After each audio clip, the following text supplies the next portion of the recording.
Hello students, welcome back to my YouTube channel. आपण study करतोय vectors आणि त्याच्यामध्ये एक्सरसाइज 5.1 आपली कंप्लीट झाली आहे. आज 5.2 पासून आपण स्टार्ट करणार आहे, पण त्याच्यासाठी लागणारा थोडासा जो बेसिक पार्ट आहे सेक्शन फॉर्म्युला तो आपण आधी स्टडी करूया आणि मग जाऊया आपल्या एक्सरसाइज 5.2 कडे. तर सेक्शन फॉर्म्युला बघा काय दिले, थेरम दिलाय. Section formula for internal division. Let a bar b bar be the 2 points in the space and r bar be the point in the on the line segment AB, dividing it internally in the ratio m:n. Then r bar is equal to mb bar plus na bar upon m plus an. आता हा section formula आहे. आता ही concept काय बघा, तर समजा दोन point दिले स्पेस मध्ये, एक पॉइंट आहे a आणि दुसरा पॉइंट आहे बी, आणि या ए चा पोझिशन वेक्टर आहे ए बार, बी चा पोझिशन वेक्टर आहे बी बार.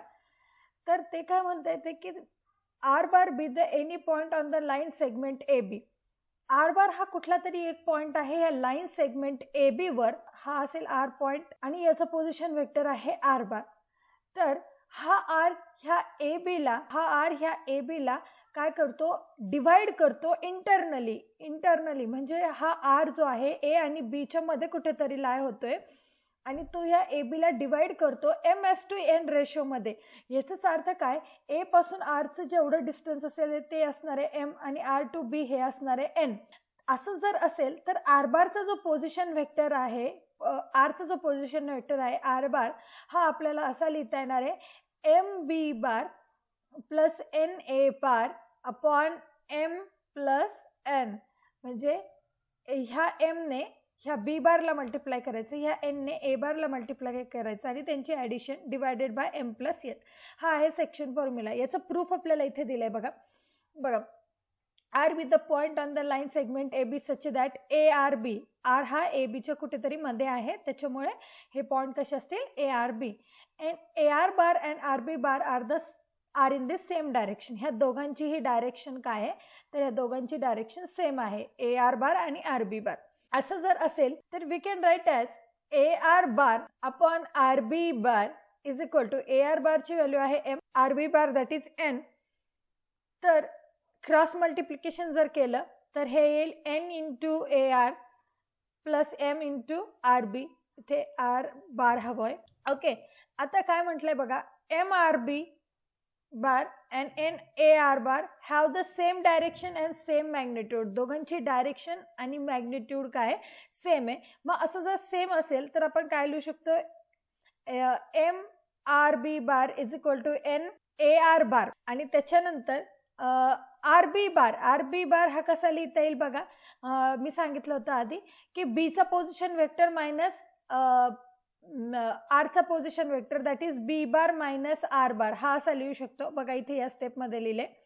आणि ए आर बार हा कसा लिहू शकतो आपण, आर बार मायनस ए बार, आर चा पोझिशन वेक्टर मायनस ए चा पोझिशन वेक्टर. ही स्टेप नाही लिहिली तरी चालते. आता त्याच्यानंतर फक्त एम ने इथे आतमध्ये मल्टिप्लाय केलं, M R bar is equal to N R bar minus N A bar. आता ही मायनस टर्म ह्या साईडला आणली, ही मायनस टर्म ह्या साईडला नेली, फक्त त्यांच्या साईड्स चेंज केल्या आणि त्याच्यानंतर हे M R bar plus N R bar आहे, याच्यातून आर बार कॉमन घेतला आणि जी टर्म मिळाली एम प्लस एन त्याने जस्ट डिवाइड करून टाकलं and we get the required formula. हा झाला section formula for internal division. म्हणजे जर दोन जर पॉइंट असतील स्पेसमध्ये ए आणि बी आणि जर तिसरा पॉइंट हा त्या दोन्ही पॉइंटला काय करत असेल, m:n रेशोमध्ये डिवाइड जर करत असेल तर त्याचा पोझिशन वेक्टर हा in terms of A bar and B bar कसा काढायचा त्याच्यासाठीचा हा सेक्शन फॉर्म्युला आहे फॉर इंटरनल डिव्हिजन. आणि आता असंच जर हाच पॉइंट आर हा इंटरनली न डिवाइड करता एक्सटर्नली डिवाइड जर करत असेल तर त्या केसमध्ये काय होईल बघा. ही ए बी लाईन सेगमेंट आहे, आर हा पॉइंट एकतर ह्या बाजूला असेल किंवा आर हा पॉइंट ह्या बाजूला ए च्या बाजूला असेल. म्हणजे एकतर तो बी च्या साईडला असेल किंवा तो ए च्या साईडला असेल. आणि मग तो जर m:n रेशो मध्ये डिवाइड करत असेल at that time value of m म्हणजे काय असणार आहे, ए टू आर ही व्हॅल्यू असेल m आणि ए टू बी ही व्हॅल्यू असणार आहे n. आणि ह्या केसमध्ये ती व्हॅल्यू असेल बघा, ही व्हॅल्यू असेल m आणि ही व्हॅल्यू असेल n. तर आपल्याला एक्सटर्नल डिव्हिजनसाठी फॉर्म्युला बघायचा आहे. बघा इथे theorem number 6, section formula for external division. Let A bar and B bar be the any 2 points in the space and R bar be the third point on the line segment AB such that the segment AB externally in the ratio m/n. आणि त्या केसमध्ये formula बघा मी सांगितल्याप्रमाणे हा A आणि B point आहे आणि R point त्यांनी इकडे साईडला घेतला हा R पॉइंट. सो m/n रेशोमध्ये जर डिवाइड करत असेल तर AR bar upon BR bar ही व्हॅल्यू येणार आहे m/n. मग just taking a cross multiplication n AR bar is equal to m BR bar. दोघांचे पोझिशन वेक्टर जर लिहिले तर R bar minus A bar is equal to m into R bar minus B bar. So n R bar minus n A bar is equal to m R bar minus M B bar. ही M बी बारची term इकडे येईल आणि ही N R बारची term ह्या साईडला जाईल. So बघा हे असं लिहिता येईल आपल्याला M B bar minus N A bar is equal to M R bar minus N R bar. ही टर्म मी ह्या साईडला नेली आणि ही टर्म मी ह्या साईडला आणली. So M B bar minus N A bar is equal to R bar जर कॉमन घेतला तर एम मायनस एन, या एम मायनस एनने आपण डिवाइड करू शकतो. So M B bar minus N A bar upon M minus N which is the value of R bar. तेच इथे बघा तुम्हाला प्रूव्ह करून दिले. असा हा section formula for the external division. मग फक्त तुम्हाला लक्षात काय ठेवायचं, जर तुम्हाला क्वेश्चन आला तर इंटरनल डिव्हिजन असेल तर इथे प्लस येईल आणि एक्सटर्नल डिव्हिजन असेल तर मायनस येणार आहे. एवढंच तुम्ही लक्षात ठेवा. मग पुढे आपण बघूया काही नोट्स आपल्याला दिले जे एक्झाम्पल सॉल्व करण्यासाठी आपल्याला लागणार आहे. So the first note is mid point formula. म्हणजे काय बघा, जर समजा ही लाईन सेगमेंट ए बी आहे आणि आता आर जो पॉइंट हा, जर आर पॉइंट हा मिड पॉइंट असेल ए बीचा, याचाच अर्थ काय की m/n जो रेशो असेल तो 1:1 होऊन जाईल. कारण हा पार्ट ए आर आणि आर बी हा पार्ट इक्वल होऊन जाईल. म्हणजेच m/n रेशो 1:1 होऊन जाईल. आणि मग by using the internal division formula R bar is equal to M B plus N A bar upon M plus N. आता एम आणि एनच्या व्हॅल्यू जर आपण 1:1 पुट केल्या, so B bar plus A bar upon 1 + 1 that is 2 and it can be written as a bar plus b bar upon 2. तर mid point formula काय झाला, a bar plus b bar upon 2. Position vector of A point A and position vector of point B त्यांची addition divided by 2. हा झाला mid point formula. Next note आहे बघा काय दिलंय, whenever the ratio in which point R divides the join of the 2 points AB is required, it is convenient to take the ratio k/1. म्हणजे ज्या वेळेला आपल्याला आर हा लाईन सेगमेंट AB ला कोणत्या रेशोमध्ये डिवाइड करतो, इंटरनली असेल किंवा एक्सटर्नली असेल, हे जर दिलेलं नसेल, म्हणजे m/n ही ह्या रेशोची व्हॅल्यू जर दिलेली नसेल तर कन्व्हिनियन्ससाठी ती व्हॅल्यू आपण k/1 अशी कन्सिडर करायची. के घ्या, कुठलाही व्हेरिएबल घेतला तर चालतो, के घ्या किंवा लॅम्बडा घ्या, λ/1 k/1 कोणतीही व्हॅल्यू घेतली तरी चालेल. पण तो रेशो काय कन्सिडर करायचा, k/1 और λ/1. म्हणजे जे सेकंड पार्ट आहे तो 1च असला पाहिजे. ही झाली फर्स्ट नोट. तर बघा त्यांनी इथे एक्सपांड करून सांगितले की जर इंटरनल डिव्हिजन असेल तर फॉर्म्युला काय होईल, KB bar plus A bar upon k+1. म्हणजे इथे n ची व्हॅल्यू 1 झाली आहे. आणि जर एक्सटर्नल डिव्हिजन असेल तर फक्त मायनस साईन येईल. आता नोट 2 बघा काय दिले, इन अ ट्रायंगल ABC, हे बघा हा triangle ABC, centroid G divides the medians internally in the ratio 2:1. म्हणजे एक ट्रायंगल आहे ABC आणि G हा सेंट्रॉइड म्हणजे ज्याच्यात तिन्ही मेडियन ज्या पॉइंटला मीट होतात तो पॉइंट, आणि G हा जर ह्या मेडियनला 2:1 रेशोमध्ये डिवाइड जर करत असेल तर ह्या Gचा position vector that is G bar find करण्याचा फॉर्म्युला आहे A bar plus B bar plus C bar upon 3. हा तो आहे सेंट्रॉइड काढायचा फॉर्म्युला जर ट्रायंगल दिलेला असेल तर. आणि टेट्राहेड्रॉन आहे बघा पुढे, ABCD BAनी tetrahedron and centroid G divides the line joining the vertex of tetrahedron centroid of the opposite triangles in the ratio 3:1. जर टेट्राहेड्रॉन ABCD दिला असेल त्याच्या सेंट्रॉइडचा काढायचा जो फॉर्म्युला आहे, सेंट्रॉइडचा जो पोझिशन वेक्टर आहे तो कसा काढणार? मग A bar plus B bar plus C bar plus D bar upon 4. म्हणजे या Aचा पोझिशन वेक्टर, Bचा पोझिशन वेक्टर, Cचा पोझिशन वेक्टर आणि या Dचा पोझिशन वेक्टर ह्या सगळ्यांची ॲडिशन डिवायडेड बाय 4. एवढे फॉर्म्युले जस्ट लक्षात ठेवा आणि मग आपण सॉल्व करूया आपली एक्सरसाइज 5.2. क्वेश्चन नंबर 1 बघा काय, find the position vector of a point R. Rचा पोझिशन वेक्टर काढायचं आहे. Divides the line joining the points P and Q. म्हणजे P आणि Q हे दोन पॉइंट आहेत. ओके, आणि R हा काय करतोय, त्यांना डिवाइड करतोय. ओके ठीक आहे. पोझिशन वेक्टर्स, आता Pचा पोझिशन वेक्टर हा दिलाय, म्हणजे थोडक्यात ही व्हॅल्यू आहे P बारची आणि ही व्हॅल्यू आहे Q बारची. तर हा P बार, Pचा पोझिशन वेक्टर P बार त्यांनी दिलेला आहे आणि Qचाही पोझिशन वेक्टर Q बार त्यांनी दिलेला आहे आणि रेशो पण दिलाय, म्हणजे M/N ची पण व्हॅल्यू दिली आहे 3:2. आता बघा, R हा पॉइंट जर ह्या PQ ला इंटरनली डिवाइड करत असेल तर आपल्याला R बारची व्हॅल्यू म्हणजे Rचा पोझिशन वेक्टर R बार काढायचा आहे आणि जर एक्सटर्नली डिवाइड करत असेल तरीही काढायचं आहे. म्हणजे दोन्ही केस आपल्याला याच्यामध्ये सॉल्व करायचे. तर दोन्ही फॉर्म्युले आपल्याला माहिती आहे, आपण त्याप्रमाणे सॉल्व करूया. So let R bar, P bar and Q bar are position vectors of point R, P, Q respectively. यांचे ते काय पोझिशन वेक्टर आहेत. गिवन आपल्याला गिवन व्हॅल्यू आहे P बार आणि Q बारची. So P bar is 2i - j plus 3k आणि Q बार पण दिलाय -5i प्लस 2j - 5k आणि अल्सो आपल्याला M/N ची पण व्हॅल्यू दिली आहे. M/N is 3:2. मग आपण R बार जर इंटरनली डिवाइड करत असेल पॉइंट R तर फॉर्म्युला काढू.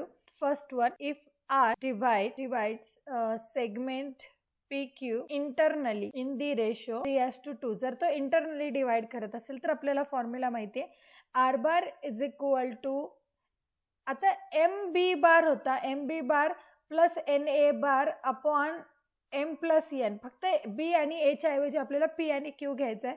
So MQ bar plus NP bar upon M plus N. So value of R bar we have to calculate it. Value of M is 3. Q bar आपल्याला दिलाय -5i plus 2j - 5k plus N ची value आहे 2 आणि Q बार आपल्याला दिलाय, P बार आपल्याला दिलाय 2i - j plus 3k divided by 3 plus 2 that is 5. So 3 ने मल्टिप्लाय करा, -15i plus 6j -15k plus 4i - 2j plus 6k upon 5 divided by 5. तर हे काय होतंय बघा, कम्पेअर ॲडिशन करूया. -15i प्लस 4i, तर ॲडिशन किती होईल, -15 प्लस 4 दॅट इज -11i. त्याच्यानंतर j, 6j - 2j that is 4j -15k plus 6 -15 plus that is 9 -9k upon 5 as it is. हा झाला R बारचा पोझिशन व्हेक्टर. म्हणजे हे असंही लिहू शकतो आपण, जर 1/5 जर आपण बाहेर लिहिला तर -11i प्लस 4j - 9k. हा झाला R बारचा position vector if R is divides the PQ internally in the ratio 3:2. तसंच आता आपण काढूया जर तो काय करत असेल, एक्सटर्नली डिवाइड करत असेल. So if R divide PQ externally the ratio 3:2, मग त्यावेळेला फॉर्म्युला काय येईल, तर R bar is equal to MQ bar minus NP bar upon M minus N. मग आता ह्या कंडिशनमध्ये M ची व्हॅल्यू 3 आहे. So 3 into -5i plus 2j minus 5k प्लसच्या ऐवजी आता मायनस येईल, 2 into 2i minus j plus 3k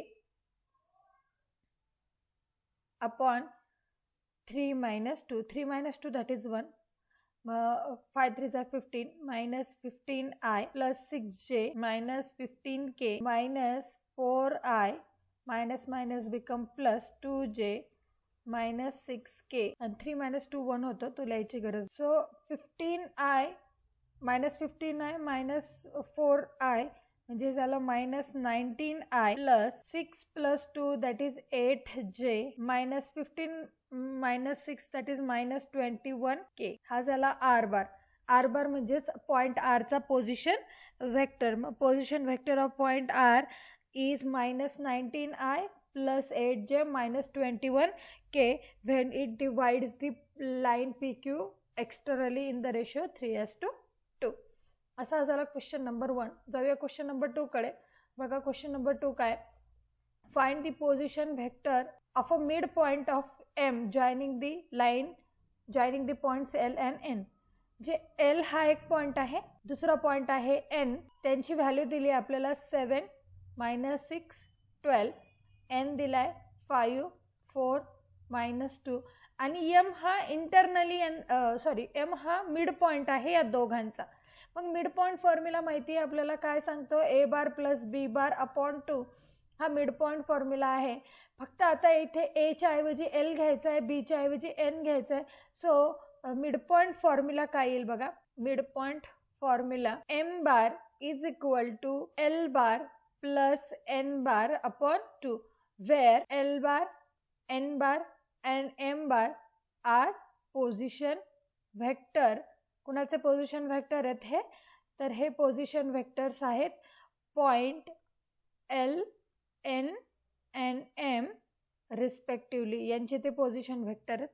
मग L बारची व्हॅल्यू काय असेल बघा. L बारची व्हॅल्यू म्हणजे हे जो L पॉइंट दिलाय त्याला जस्ट IJK ने मल्टिप्लाय केलं की त्याचं पोझिशन व्हेक्टर मिळून जाईल.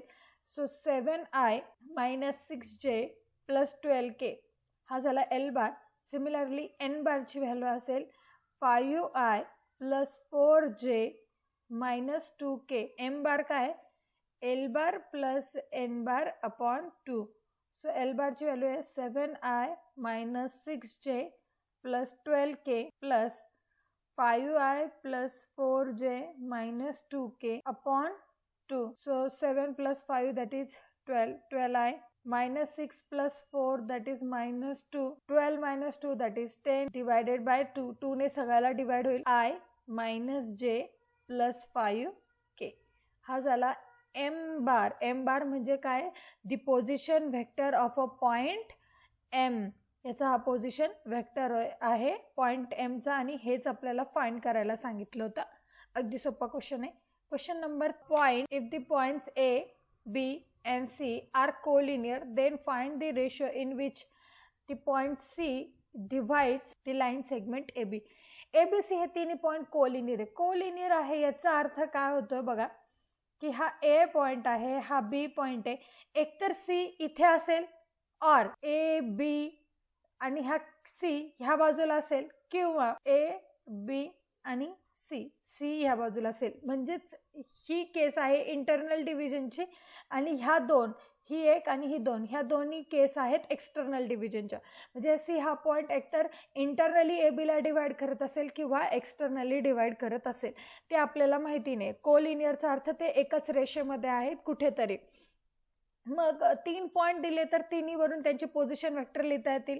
आपल्याला फाइंड करायचं आहे की सी हा पॉइंट ह्या ए बी सेगमेंटला कोणत्या रेशोमध्ये डिवाइड करतो. म्हणजे थोडक्यात आपल्याला MS/N ची व्हॅल्यू माहिती नाही आहे, ती व्हॅल्यू आपल्याला फाइंड करायची. आणि सिमिलरली आपल्याला पी आणि क्यूच्या पण व्हॅल्यूज फाइंड करायच्या. इथे पी दिलाय, इथे क्यू दिलाय, त्याच्या पण व्हॅल्यू आपल्याला सोबत सोबत काढायच्या आहेत. आता बघा, मी तुम्हाला एक नोट सांगितली होती की जर ज्या वेळेस MS/N हा रेशो दिलेला नसेल त्यावेळेला तो रेशो K/1 कन्सिडर करा किंवा λ/1 ह्यापैकी काहीही कन्सिडर केला तरी चालतो. तर आपण λ/1 असा तो कन्सिडर करू आणि मग हा क्वेश्चन सॉल्व करू. कारण ऑलरेडी आपण पोझिशन वेक्टर लिहिताना के कॅप लिहित असतो. मग हा जर के घेतला तर आपलं कन्फ्युजन होईल.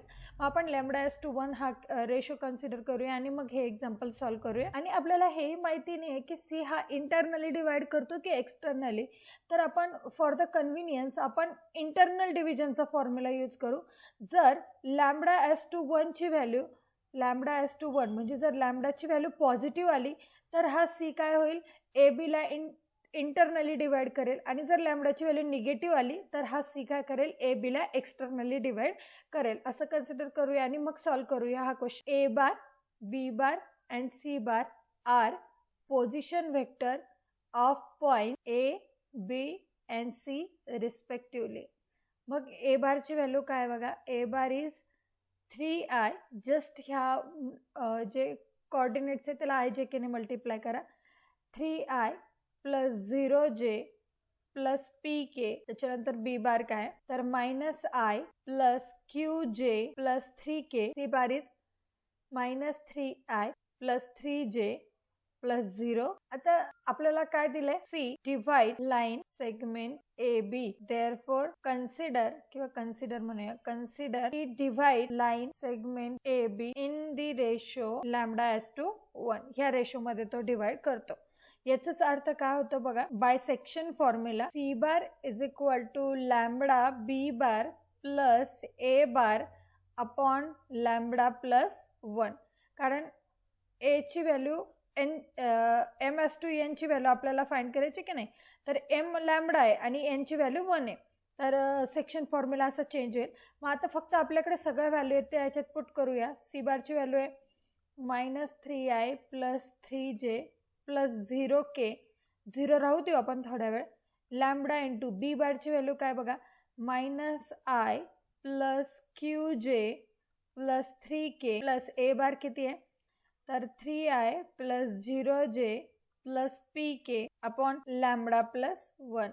आता लॅम्बडा प्लस 1 जो डिव्हाइडला आहे तो इकडे गेला की मल्टिप्लाय होऊन जाईल. सो मल्टिप्लाय केल्यानंतर काय होतंय बघा, lambda plus 1 into -3i plus 3j plus 0k is equal to, लॅम्बडाने इथे हात मल्टिप्लाय करू, so minus lambda i plus lambda QJ plus 3 lambda k plus 3i plus 0j plus p. Similarly या लॅम्बडाने पण आतमध्ये लॅम्बडा प्लस 1 ने पण मल्टिप्लाय करून घेऊ.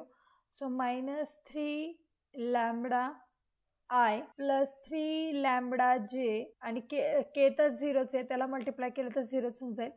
सो प्लस नाही येणार, मायनस येईल, -3i plus 3j plus 0k as it is. आणि ही साईड ॲज इट इज लिहून टाकू. Lambda i plus lambda QJ plus 3 lambda k plus 3i plus 0j plus p. आता काय करूया, इथले जे आय जे केचे कोएफिशियंट आहे त्यांची ॲडिशन आणि इकडच्या आय जे केच्या कोएफिशियंटची ॲडिशन करून घेऊ, जे सिम्प्लिफिकेशनला थोडं सोपं होईल. बघा इथे आय आहे, इथे पण आहे. सो आय जर कॉमन घेतला तर -3 लॅम्बडा -3, त्याच्यानंतर जे, तर जे मध्ये काय होईल बघा, जे कॅप 3 लॅम्बडा प्लस 3 आणि के कॅप म्हणजे ती तर व्हॅल्यू 0 आहे, सो 0.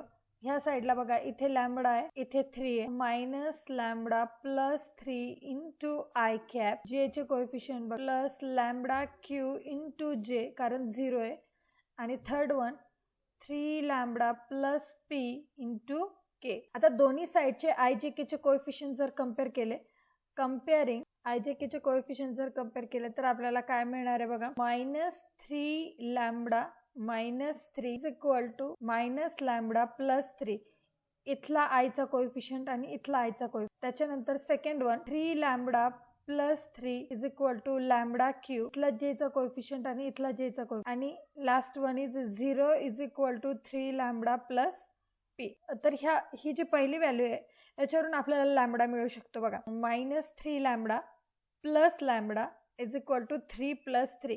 मी हा मायनस इकडे आणला आणि हा मायनस तिकडे नेला, तर काय मिळते, -2 lambda is equal to 6 and value of lambda is 6 upon -2 that is -3.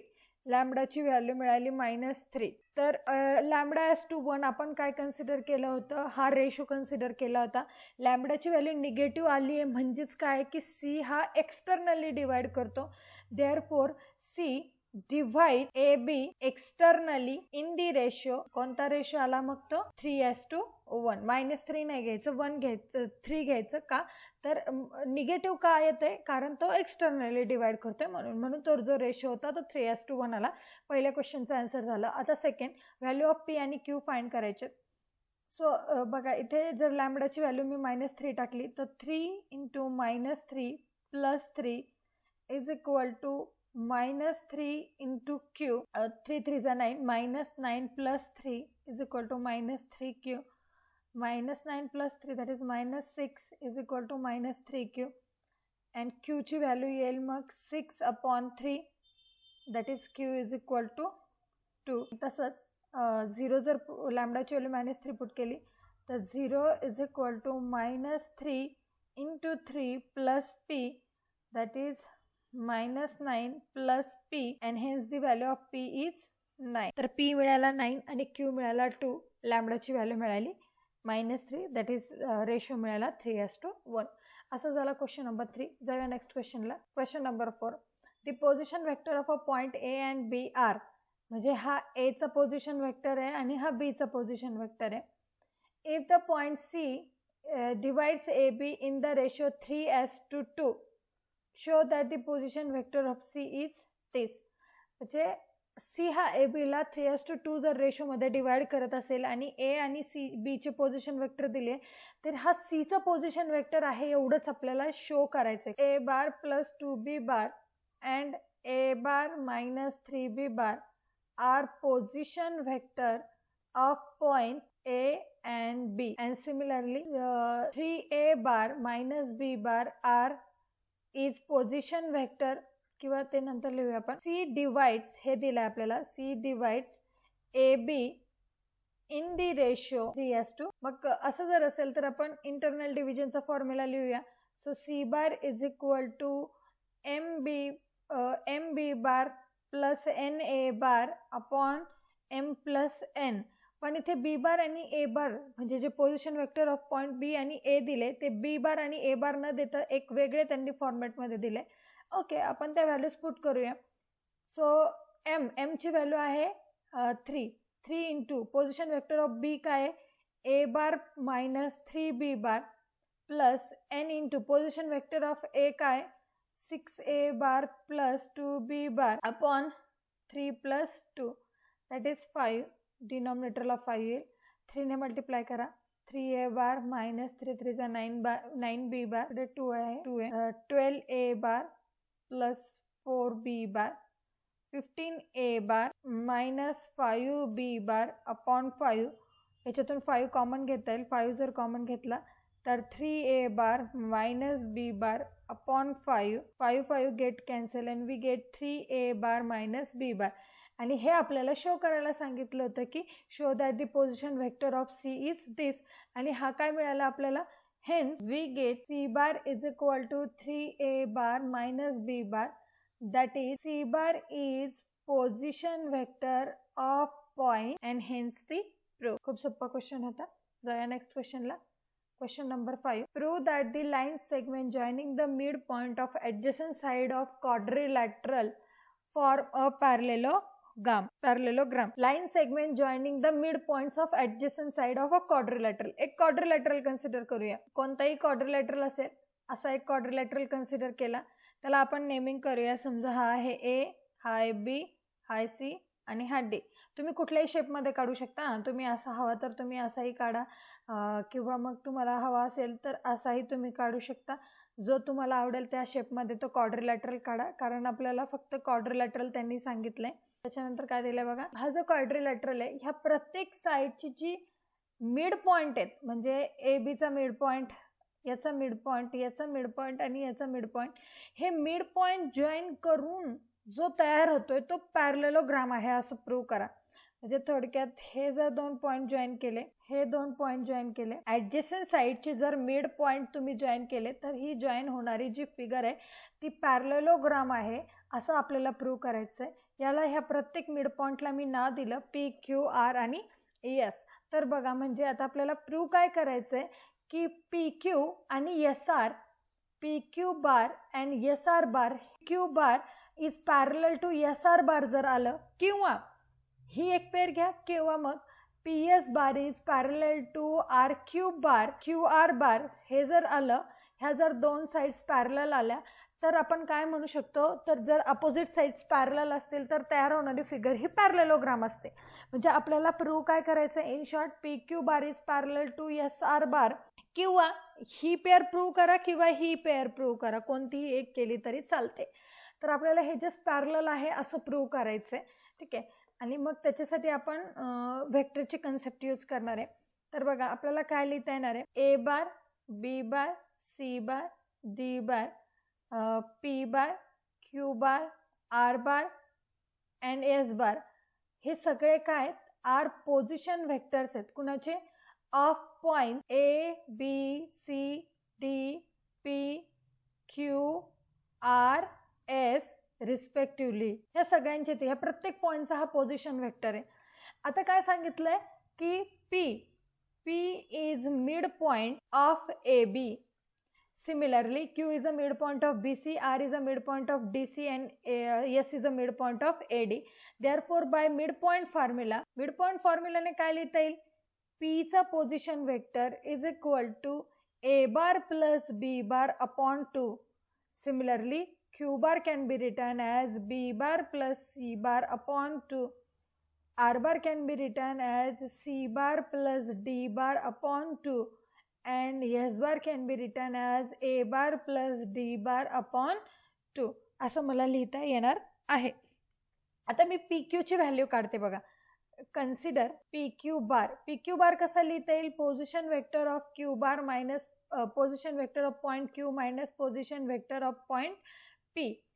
Q बारची व्हॅल्यू माहिती आहे मला, B bar plus C bar upon 2 minus P च्या पोझिशन वेक्टरची व्हॅल्यू माहिती आहे, A bar plus B bar upon 2. दोघांची सबट्रॅक्शन, दोघांचाही डिनॉमिनेटर सेम आहे, एकदाच लिहिला. B bar plus C bar minus A bar minus B bar.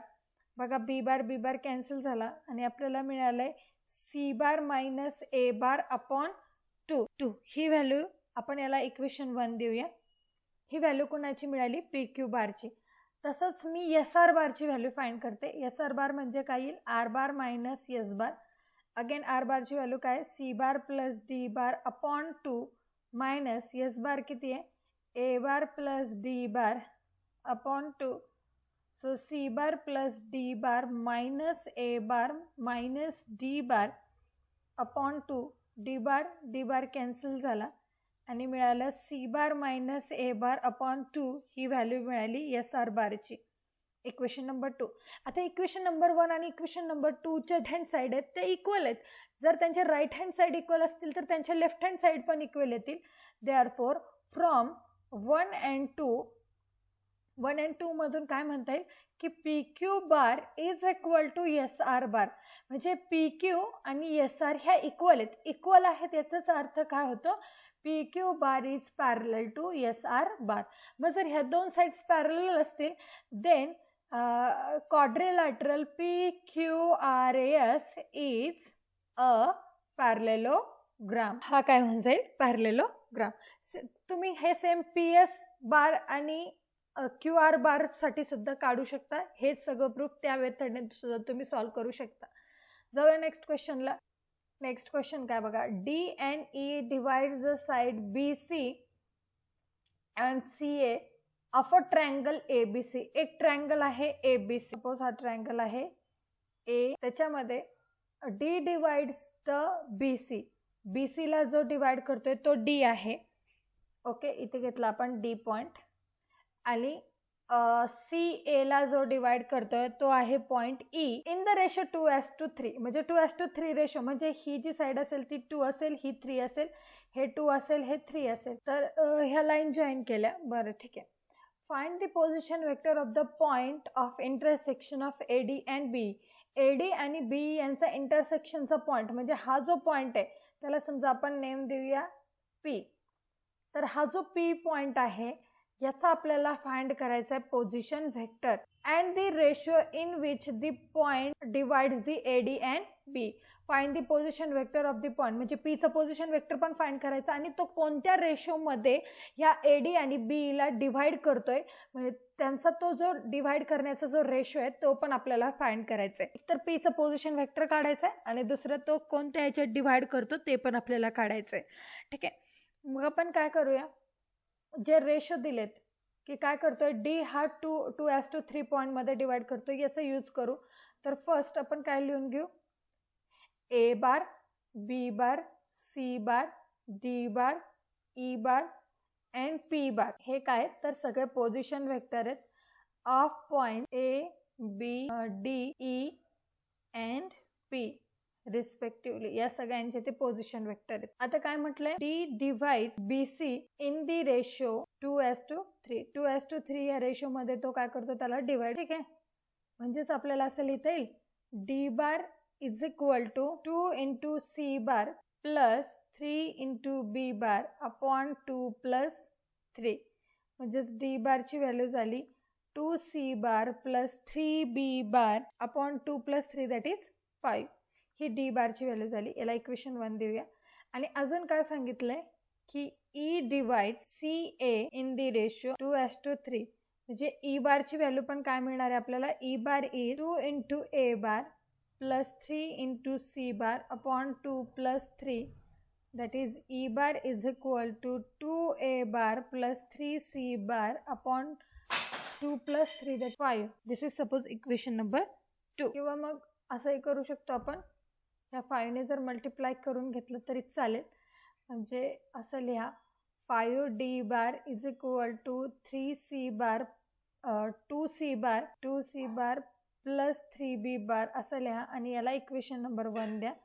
आणि इथे 5E bar is equal to 2A bar plus 3C bar आणि याला इक्वेशन नंबर 2 देऊ. इक्वेशन 1 वरून 2C बारची व्हॅल्यू काढू. फ्रॉम 1 वरून काय लिहिता येईल, 5D bar minus 3B bar is equal to 2C bar आणि from 2 5E bar minus 2A bar is equal to 3C bar. दोघांवरून C बारच्या व्हॅल्यू काढल्या. जर समजा मी याला 3 ने आणि याला 2 ने मल्टिप्लाय केलं तर दोघांच्याही ज्या राईट हँड साईड आहे तर काय मिळणार आहे मला बघा, 3 ने जर मी याला मल्टिप्लाय केलं तर काय येईल बघा, 15D बार मायनस 3 जा 9B bar is equal to 3 2 जा 6C बार आणि इथे काय येईल, 5 2 जा 10E bar minus 4A bar is equal to 6C bar. याला इक्वेशन नंबर 3 म्हणूया, याला इक्वेशन नंबर 4 म्हणूया. 3 आणि 4च्या राईट हँड साईड इक्वल आहेत म्हणून बाय 3 and 4, 3 आणि 4 वरून काय लिहिता येईल, 15D bar minus 9B bar is equal to 10E bar minus 4A bar. ही निगेटिव्ह टर्म इकडे आणि ही निगेटिव्ह टर्म ह्या साईडला साईड चेंज करूया. 15D bar plus 4A bar is equal to 10E bar plus 9B bar. आता याने काय झालं बघा, 15 plus 4 that is 19, 10 plus 9 that is 19. 19 ने जर समजा मी दोन्हीकडे डिवाइड करून टाकलं तर बघा काय होणार आहे, 19ला मला असं लिहिता येईल 15D bar plus 4A bar upon 15 plus 4 आणि इकडे पण 10E bar plus 9B bar upon 15 plus 4. याचाच अर्थ काय होतोय, किंवा इकडे असं लिहिता येईल आपल्याला 10 प्लस 9, इकडे लिहिता येईल 10 प्लस 9. म्हणजे डी आणि ए हे कुणाचे पोझिशन वेक्टर आहे, पॉईंट ए आणि पॉईंट डी चे. म्हणजे ही जी साईड आहे लेफ्ट हँड साईड, तर लेफ्ट हँड साईडमध्ये पीचा जो पोझिशन वेक्टर आहे तो मिळालाय, पीचं पोझिशन वेक्टर, आणि तो कितीने डिवाइड करतोय तर 15:4 ह्या रेशोमध्ये काय करतोय, हा पी पॉईंट एडीला डिवाइड करतोय. आणि सिमिलरली ह्या साईडला बघा, राईट हँड साईडला ई बार आणि बी बार, ई बार आणि बी बार हे कुणाचे पोझिशन वेक्टर आहे, पॉईंट ई आणि पॉईंट बी चे. म्हणजे हा पीचा ही जी साईड आहे ही कशाचं काय दर्शवते, आपल्याला काय सांगते की ही जी साईड आहे ती सांगते की पॉईंट हा पीचा पोझिशन वेक्टर आहे आणि तो पीचा पोझिशन वेक्टर काय करतोय, पॉईंट बीईला कुठल्या रेशोमध्ये डिवाइड करतोय, तर तो 10:9 ह्या रेशोमध्ये काय करतोय, तर ह्या साईडला म्हणजे बीई साईडला डिवाइड करतोय. आणि हा पी पॉईंट काय झाला, पॉईंट ऑफ इंटरसेक्शन. मग आपल्याला 2 आन्सर मिळाले. कोणते 2 आन्सर, तर पी डिवाइड बीईला कुठे कशात डिवाइड करतोय तो, तर तो डिवाइड करतोय बीईला 10:9 ह्या रेशोमध्ये. अँड एडीला कितीमध्ये डिवाइड करतोय तो, तर तो करतोय 15:4 ह्या रेशोमध्ये तो डिवाइड करतो. असं झालं हे सोल्युशन. आपण जी इन्फॉर्मेशन दिली होती त्याच्यावरून फिगर ड्रॉ केली आणि त्या फिगरवरून जस्ट आपण सिम्प्लिफाय करत गेले आणि आपल्याला हे आन्सर मिळालं. असं झाला क्वेश्चन नंबर 6 कंप्लीट. या पुढचे क्वेश्चन आपण नेक्स्ट व्हिडिओला बघू.